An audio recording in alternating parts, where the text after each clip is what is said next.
So, one of the things that's going on with this Pinto is this kind of wonky gas pedal, and this hunk of aluminum something or other, angle iron I guess it is, bolted to something, and then we have this pedal way down here. But the bigger problem is this is cable operated, this throttle pedal, and it just doesn't feel right. I can't hardly get the camera up under there to show what's going on, but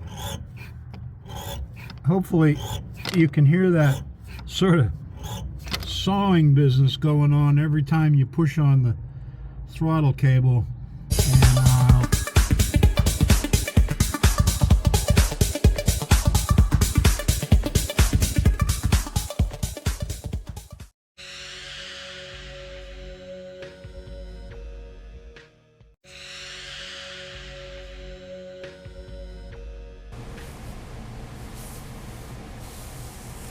And been slowly but surely working on this Pinto project, and we're not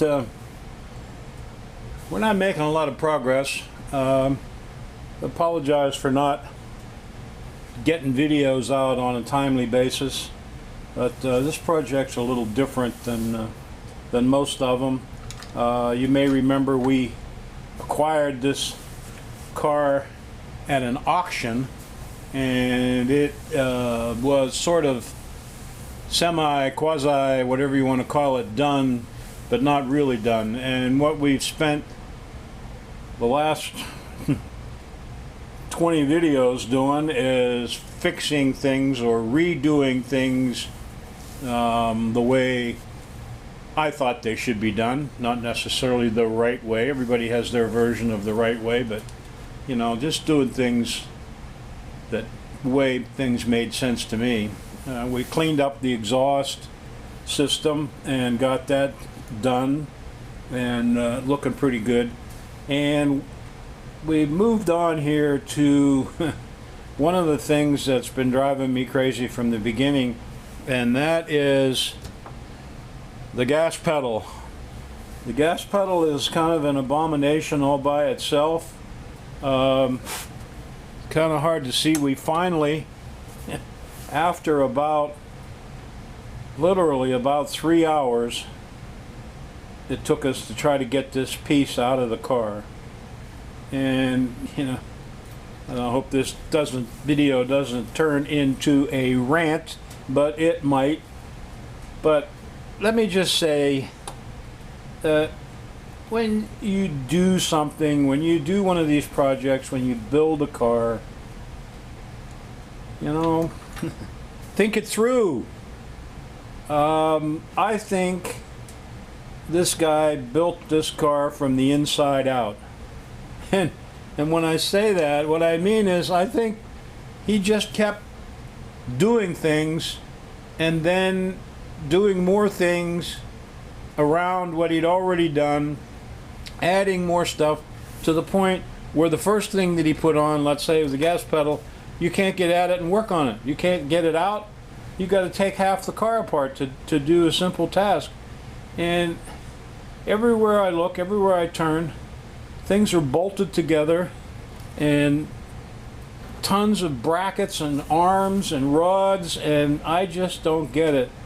One of the things he's done in the dash, we have some gauges, and where the air conditioning ducts were, he's kind of plated over that with a piece of material that looks nice. And there's you can believe this, fuel pressure gauge in the dash, which is a giant no-no. So he's plumbed fuel, gasoline into the driver's compartment. So we did disconnect that gauge, but if I wanted to remove that gauge or work on it, the plate that is there that mounts the gauge that's covering the old air conditioning duct is held in with button head screws with nuts on the back. Now, how in the world do you think you're going to get your hand up behind the dash to get hold of the nuts to take the screws out? Why wouldn't you put clips in there and put trim screws in there to hold that trim piece on. I mean, that's just one of dozens of things that I just find exasperating. So if you do something on your car, think about this. You might be the next guy that has to work on it. So plan accordingly. So back to this gas pedal, this abomination, and it's you can kind of see here, it's can't even see it in one camera shot. He had a cable on the cable operated throttle cable, which is another story all by itself. We'll throw a picture up somewhere, but normally, and I'm going to put a new cable in there, but normally in the cable clip you get this little plastic ferrule that goes in here, and the head of the cable goes in there, and that's what it pulls against. Well, he didn't have that, so he took a button head bolt and put it in from this side, drilled a hole in it, and then had a nut and a washer on this side, so he bolted that bolt in there with a hole in the center, and that's what the cable rode through. And you know, that's okay, but it just made all of this even more ungainly. And this is buried so far up under the dash that I could hardly get one hand in there to get this nut off.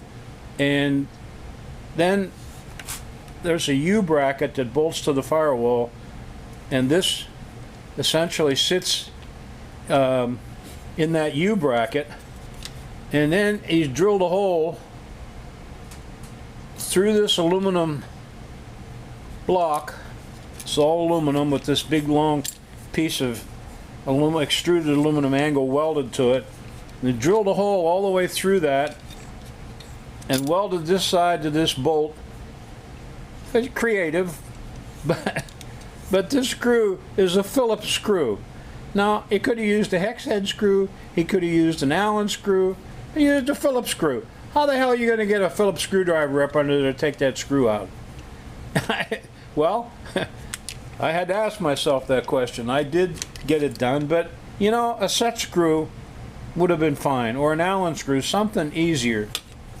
So, you know, we have this thing, and it pivots okay in the U-bracket.